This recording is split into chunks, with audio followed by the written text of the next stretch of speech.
Hello बच्चों, let's read the question. The question says an equilateral triangle CDE is constructed on the side CD of square ABCD.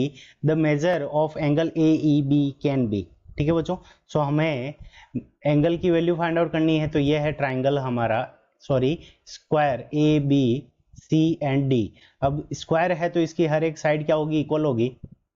तो हर एक side हमारी क्या हो गई, ए के इक्वल हो गई। ठीक है बच्चों, अब जो सी डी ई है वो हमारा क्या है, इक्विलेटरल ट्राइंगल है, तो इसकी साइड्स भी हमारी क्या हो जाएगी, ए हो जाएगी। ठीक है बच्चों, तो इस क्वेश्चन को करने के लिए हम क्या करेंगे, की कंसेप्ट अप्लाई करेंगे। की कंसेप्ट, और की कंसेप्ट के अंदर क्या यूज करेंगे हम, की कंसेप्ट के अंदर हम आइसोसेलेस ट्राइंगल की प्रॉपर्टी यूज करेंगे, आइसोसेलेस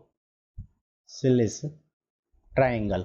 ठीक है बच्चों, सो आइसोसेलेस ट्राइंगल की प्रॉपर्टी का यूज करके हम इस क्वेश्चन को सोल्व कर लेंगे। ठीक है बच्चों, तो अब देखो यहाँ पे स्क्वायर का हर एक एंगल क्या होता है, 90 डिग्री का होता है, और इक्विलेटरल ट्राइंगल का हर एक एंगल क्या होता है, 60 डिग्री का होता है। ठीक है बच्चों, सो यहाँ पे ये 90 और यहाँ पे ये 90, तो यहाँ पे angle A D E is equals to हमारा क्या हो जाएगा, 90 डिग्री प्लस 60 डिग्री, और 90 और 60 को हम ऐड करेंगे तो ये हमारी वैल्यू कितनी हो जाएगी, 150 डिग्री। सो ये वाली वैल्यू आ गई हमारे पास में 150 डिग्री। ठीक है बच्चों, अब देखो इन ट्राइंगल, ठीक है, ए डी ई, इसके अंदर देखो जो A D is equals to हमारी किस क्या हो जाएगी, डी ई के इक्वल हो जाएगी। A D is equals to D E के इक्वल हो जाएगी। तो अगर इस एंगल को हम एंगल 1 दे दें नाम, और इस एंगल को अगर हम एंगल 2 नाम दे दें, सो ये दोनों इक्वल है, तो यहाँ से हमारा क्या हो जाएगा, angle 1 is equals to angle 2। ठीक है बच्चों, क्योंकि ये दोनों क्या है, आइसोसेलेस ट्राइंगल की प्रॉपर्टी से ये दोनों क्या हो जाएंगे, हमारे इक्वल हो जाएंगे। Angle 1 is equals to angle 2, ये दोनों हमारे इक्वल हो गए।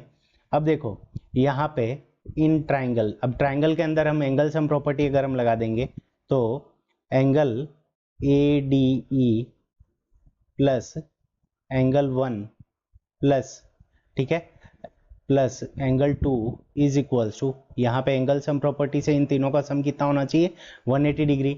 अब एंगल 1 और एंगल 2 इक्वल है तो एंगल 2 लिख सकते हैं हम एंगल 1 की जगह। सो यहाँ पे हो जाएगा angle A D E plus 2 times angle 2 is equals to हमारे पास में कितना आ जाएगा, 180 डिग्री।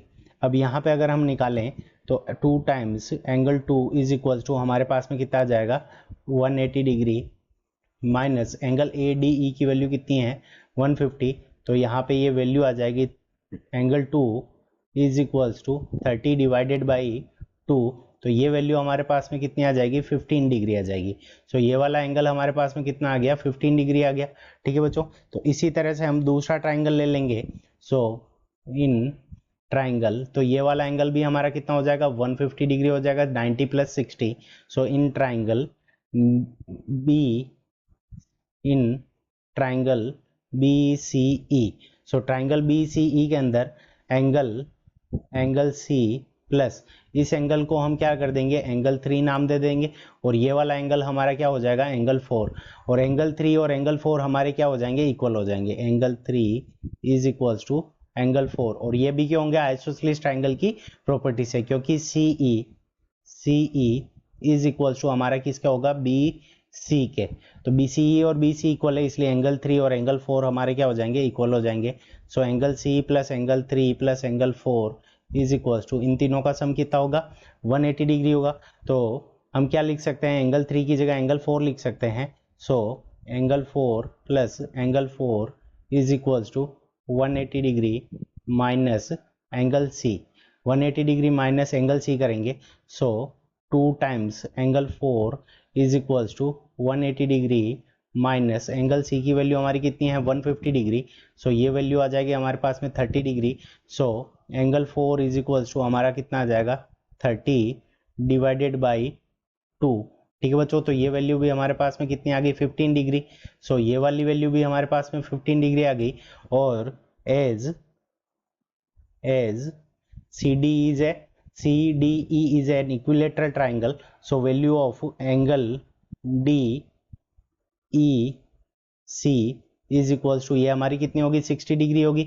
तो ये वाला एंगल, इसको अगर हम एंगल 5 दे दें, so angle 2 plus angle 5 plus angle 4, इन तीनों का सम हमारे पास में कितना होगा, angle 2 plus angle 5 plus angle 4 is equals to, ये हमारे पास में कितनी हो जाएगा 60 degree. So angle 5 is equals to angle 2 और एंगल 4 दोनों की वैल्यू हमारे पास में 15 डिग्री है। सो 60, 15 और 15 को ऐड करेंगे तो -30, so 60 minus 30 is equals to, तो हमारे पास में एंगल 5 यानी एंगल ए ई बी की वैल्यू कितनी आ जाएगी, angle A E B is equals to 30 degree. ठीक है बच्चों, सो ये वैल्यू 30 डिग्री हो जाएगी। सो 30 डिग्री हमारा करेक्ट आंसर है, और ये हमें कौन से ऑप्शन के अंदर गिवन है, ऑप्शन सी के अंदर गिवन है। So option C is the correct answer of this question. I hope you understood it well. Best of luck. Thank you.